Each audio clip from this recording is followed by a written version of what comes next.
अस्सलाम वालेकुम व्यूअर्स। आज से हम 9th क्लास का चैप्टर नंबर 6 स्टार्ट कर रहे हैं जिसका नाम है सॉल्यूशंस। आज हम इंट्रोडक्शन देखेंगे इंशाल्लाह, और इंट्रोडक्शन के अंदर देखेंगे सॉल्यूशन क्या होता है और सॉल्यूशन के कंपोनेंट्स क्या होते हैं, और वन बाय वन फिर हम इस चैप्टर के जो है वो लेक्चर्स को डिस्कस करेंगे। अच्छा, सबसे पहली बात अगर देखा जाए तो वर्ड सॉल्यूशन पे हम बात करेंगे कि सॉल्यूशन क्या होता है।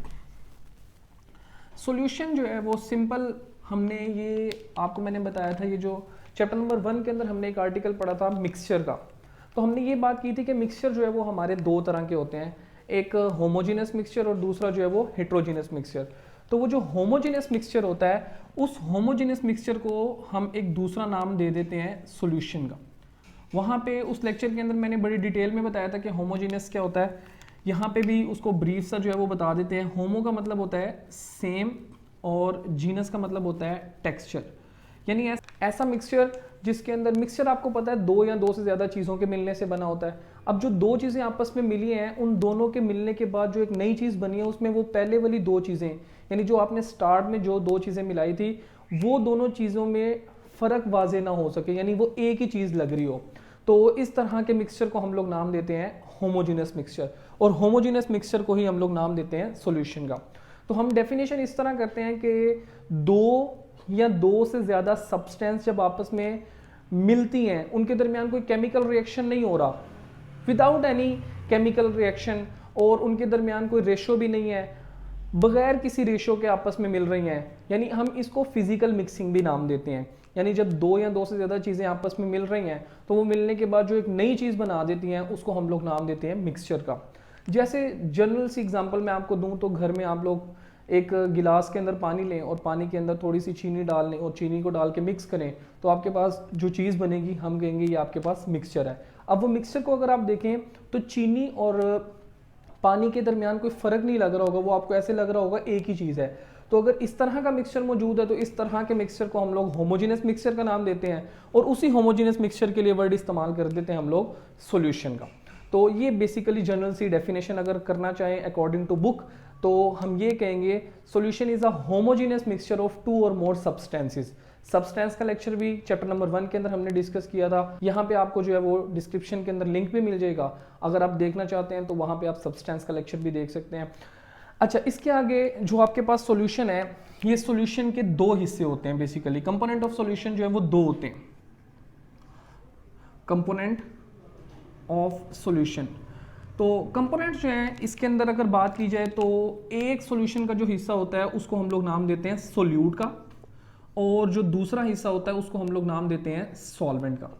यानी सॉल्यूशन के अंदर दो चीज़ें, अब दो चीज़ें मिल रही हैं, हमने बात ही डेफिनेशन भी इस तरह की थी, दो या दो से ज़्यादा सब्सटेंसेस आपस में मिले। अब वो जो दो या दो से ज़्यादा सब्सटेंसेस मिलेंगे, उसमें एक जो सब्सटेंस होगा वो सोल्यूट का रोल प्ले करेगा, और जो दूसरा सब्सटेंस होगा वो सॉल्वेंट का रोल प्ले करेगा। अब दोनों में डिफरेंस क्या है, यानी सॉल्यूशन के अंदर ये दो चीज़ें तो हैं, इनको डिफाइन किस तरह कर सकते हैं। जैसे मैंने आपको एग्जांपल दी स्टार्ट में कि आप लोग घरों के अंदर एक गिलास के अंदर पानी लें और पानी के अंदर चीनी को मिक्स कर दें, तो यहाँ पे हम बात करते हैं कि दोनों चीज़ों ने मिलकर सॉल्यूशन बनाया है। तो सॉल्यूशन के अंदर दो चीज़ें जो हैं उनमें जिस चीज़ की क्वांटिटी कम है, जैसे आपके पास सॉल्यूशन आपने बनाया पानी के अंदर चीनी को मिक्स करके, तो चीनी की क्वांटिटी थोड़ी होगी और पानी की क्वांटिटी ज़्यादा होगी। तो सॉल्यूशन का वो कंपोनेंट जो थोड़ी मिकदार में, थोड़ी क्वांटिटी में मौजूद है, उसको हम लोग सोल्यूट का नाम देते हैं, और सॉल्यूशन के अंदर वो चीज़ जो कि ज़्यादा क्वांटिटी में मौजूद है, उस कंपोनेंट को हम लोग सॉल्वेंट का नाम देते हैं। यानी अगर आप मिक्सचर बना रहे हैं, सॉल्यूशन बना रहे हैं, तो पानी जो है वो वहाँ पे आप लोगों के पास सॉल्वेंट का रोल प्ले कर रहा है, और चीनी जो है वो आप लोगों के पास सोल्यूट का रोल प्ले कर रहा है। तो ये आप लोगों के पास जनरल सी सोल्यूट और सॉल्वेंट। अब बेसिकली थोड़ी क्वांटिटी को हम लोग सोल्यूट का नाम देते हैं, जो चीज़ सॉल्यूशन के अंदर, सॉल्यूशन का वो कंपोनेंट जो थोड़ी मिकदार में मौजूद है उसको हम लोग सोल्यूट का नाम देते हैं, और जो चीज़ ज़्यादा क्वांटिटी में मौजूद है उसको हम लोग नाम दे देते हैं सॉल्वेंट का। अक्सर बच्चे इसको कंफ्यूज करते हैं कि हमें सोल्यूट और सॉल्वेंट याद नहीं रहता, तो इसको याद करने का एक मैं आपको छोटा सा फन बता देता हूँ। उसको अगर आप जेन में रख लेते हैं तो आपको ये याद रहेगा कि सोल्यूट कौन सा कंपोनेंट होता है। अक्सर बच्चे भूल जाते हैं कि ज़्यादा क्वांटिटी वाला सोल्यूट है या कम क्वांटिटी वाला सोल्यूट है, या ज़्यादा क्वांटिटी वाला सॉल्वेंट है या कम क्वांटिटी वाला सॉल्वेंट है। तो याद रखने का एक बड़ा ही अच्छा तरीका मैं आपको बता देता हूँ। यहाँ पे आप लोगों के पास अगर आप सोल्यूट को देखें तो सोल्यूट के जो स्पेल आप लोग करते हैं, इसके अंदर कितने वर्ड्स हैं?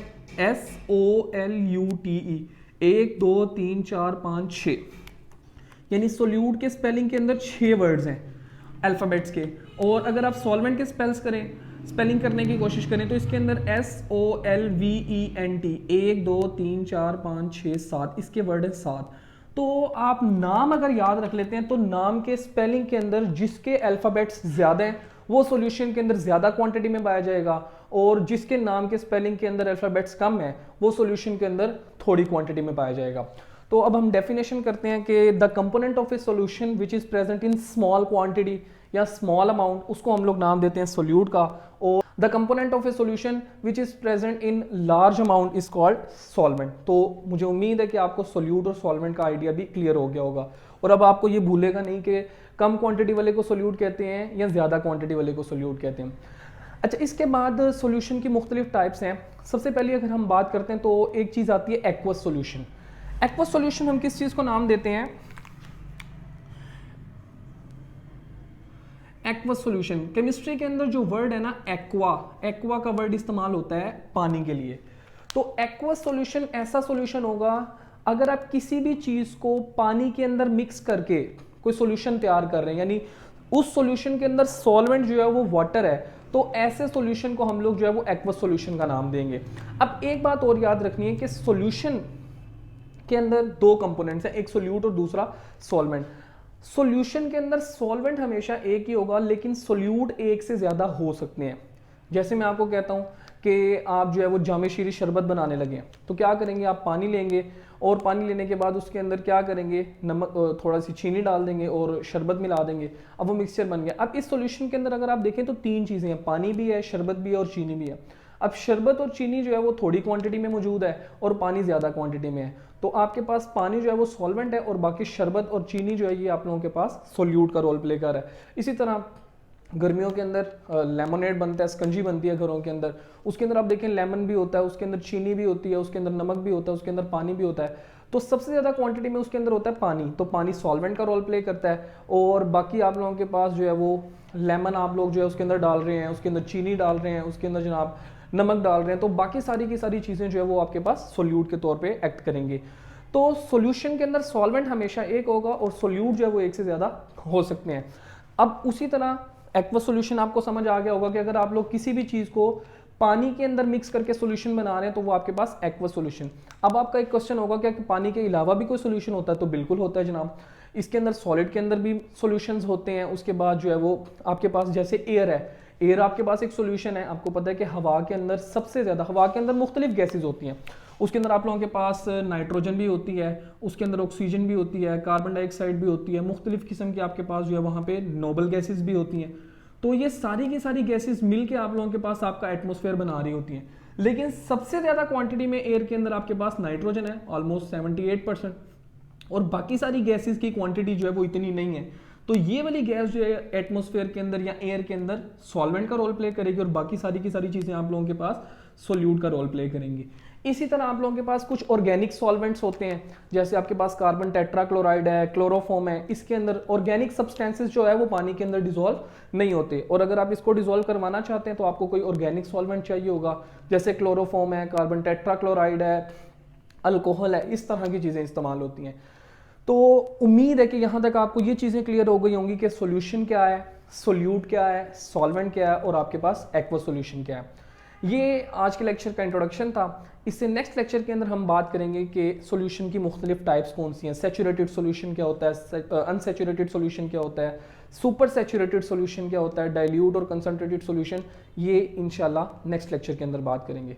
और अगर आपको वीडियो पसंद आई है, आपको लेक्चर की समझ आई है, तो लाइक और चैनल को ज़रूर सब्सक्राइब कीजिए और अपने बाकी दोस्तों के साथ इसको शेयर भी कीजिए, ताकि जो है ये हमने सिलसिला शुरू किया है ये ज़्यादा से ज़्यादा लोगों तक पहुंच सके और ज़्यादा से ज़्यादा लोग इससे जो है वो फ़ायदा उठा सके।